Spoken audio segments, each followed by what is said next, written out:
നമ്മൾ കൽപ്പറ്റയിലാണ്. നമസ്കാരം ചേട്ടാ, എന്താ പേര്? രഞ്ജിത്ത്, സ്മിതേഷ്, അക്ബർ, പ്രജിത്ത്, അസീസ്. കൃഷ്ണമൂർത്തി. പലവിധ ജോലികൾ ചെയ്യുന്നവരാണെന്ന് തോന്നുന്നു എല്ലാവരും അല്ലേ? എന്താ ചെയ്യുന്നേ? ലോഡിങ് ജോലിയാ. ലോഡിംഗ് ആണ്. ചുമട്ട് തൊഴിൽ അല്ല, എല്ലാവരും ഒരു ജോലിയായിട്ടോ. ഡ്രൈവറാ അല്ലേ? എങ്ങനെയാ ഇവിടുത്തെ കാലാവസ്ഥ മൊത്തത്തിൽ? ചൂട് കൂടിയോ? ചൂട്, നല്ല ചൂടാ. നല്ല ചൂട്. രാവിലെ പഴയ തണുപ്പൊന്നും ഇല്ല അല്ലേ? കാലാവസ്ഥയൊക്കെ മാറി, പഴയ കാലാവസ്ഥയൊക്കെ മാറി അല്ലേ? ജീവിതമൊക്കെ എങ്ങനെ പോകുന്നു? സുഖമായി പോകുന്നു. സുഖമായി പോകുന്നു. ജീവിതം വളരെ ബുദ്ധിമുട്ടാണ്. ബുദ്ധിമുട്ടുണ്ട്. ബുദ്ധിമുട്ടാണ്. എന്താ പ്രധാനമായിട്ടും കാര്യം? ഒന്നാമത് സാധാരണക്കാരന് ജീവിക്കാനുള്ള ഏറ്റവും വലിയ ബുദ്ധിമുട്ട്. ഉദാഹരണത്തിന് നമ്മുടെ സർക്കാർ തന്നെ. ഒന്നാമത് ഇപ്പൊ ഒരു നേരം വെളുത്ത് എണീക്കുമ്പോ നമ്മൾ കേൾക്കുന്ന ന്യൂസ് എന്ന് പറഞ്ഞ ഒരാൾ മരിച്ചത്.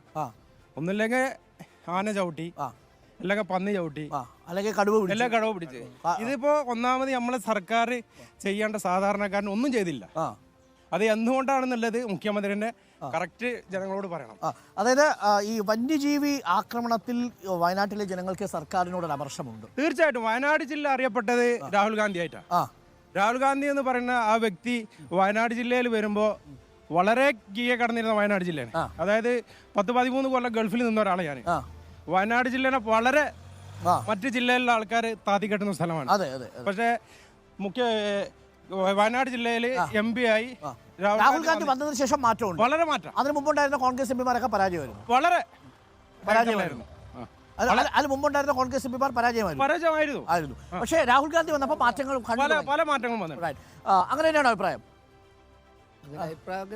ഓരോരുത്തർ ഓരോന്ന് പറയുന്നു. അത്രേ ഉള്ളൂ. എങ്ങനെ ജീവിതമൊക്കെ എങ്ങനെ പോകുന്നു? അടിപൊളിയായി പോകുന്നുണ്ടോ? പക്ഷേ ചേട്ടൻ പറഞ്ഞ പോലെ ആരെ പേടിയില്ലേ? കടുവ പേടിയില്ലേ? കടുവിനെയൊക്കെ പേടിയുണ്ട്. അവനങ്ങനെ ജീവിതം സുഖമായിട്ട് പോവാ.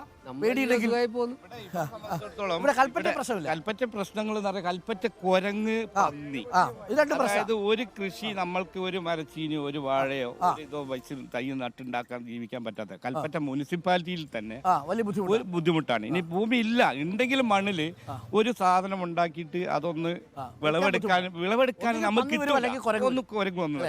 ആരാ സാധ്യത കൽപ്പറ്റ മണ്ഡലത്തിൽ? സാധ്യത എന്ന് പറഞ്ഞാല് പിന്നെ കോൺഗ്രസിന്റെ ഒരു അനുഭാവിയാണ് ഞാൻ. അപ്പൊ രാഹുൽ ഗാന്ധിക്ക് സാധ്യത ഉണ്ടെന്ന് വിശ്വസിക്കുന്നു അല്ലേ? എന്താ സാധ്യത? ഞാനൊന്നും പറയുന്നില്ല. എന്തായാലും രാഹുൽ ഗാന്ധിക്ക് സാധ്യതയുണ്ടല്ലോ. ഒന്നും പറയുന്നില്ല. ചേട്ടാ എങ്ങനെയാ സാധ്യത ഇവിടെ കൽപ്പറ്റ മണ്ഡലത്തില്?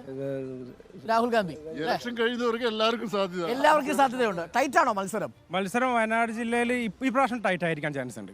അനിരാജയും കൂടി വന്നപ്പോഴെന്നല്ല, ഒന്നാമത് ഈ കോൺഗ്രസിൽ ഉണ്ടായിരിക്കുന്ന ചില അങ്ങോട്ടും ഇങ്ങോട്ടും തമ്മിലൊരു അടി. നിങ്ങൾ കോൺഗ്രസ് ആണല്ലേ? ഞാൻ ലീഗുകാരനാണ്. ശരി. കോൺഗ്രസിലെ തമ്മിലുള്ള അടി ഒരു ചെറിയൊരു ഇവിടെ ജനങ്ങൾ സ്വതവേ ഒരു മാറ്റത്തിന് പ്രതീക്ഷിക്കുന്നത്. ശരിക്കും പറഞ്ഞാൽ വയനാട് മണ്ഡലം ലീഗിന് കിട്ടേണ്ടതായിരുന്നു. തീർച്ചയായിട്ടും വയനാട് ജില്ല ലീഗിന്റെ കുത്തക ആണ്. അതിലൊരു അമർഷം ലീഗിനുണ്ട്. തീർച്ചയായിട്ടും ഉണ്ട്. ലീഗ് അണികൾക്കും ഉണ്ട്. വയനാട് ജില്ലയിലെ അണികൾക്ക് മാത്രമല്ല, കൽപ്പറ്റ മുനിസിപ്പാലിറ്റി എന്താണെന്ന് കാണിച്ചു കൊടുത്ത് വയനാട് ജില്ലയിലെ ലീഗാരാ. പിന്നെ ലീഗിന് എന്തായാലും അതിന്റെ ഇതുണ്ടാവില്ലേ? അതെ, അതൊരു പ്രധാനപ്പെട്ട കാര്യമാണ്. വയനാട് ഇത്തവണ കടുത്ത മത്സരമാവുന്നതിന്റെ ഒരു കാരണം ഈ കൽപ്പറ്റയിലടക്കം വയനാടടക്കം ലീഗ് ഒരു പ്രധാനപ്പെട്ട രാഷ്ട്രീയ ശക്തിയാണ് എന്നുള്ളത് കൊണ്ടുകൂടിയാണ്.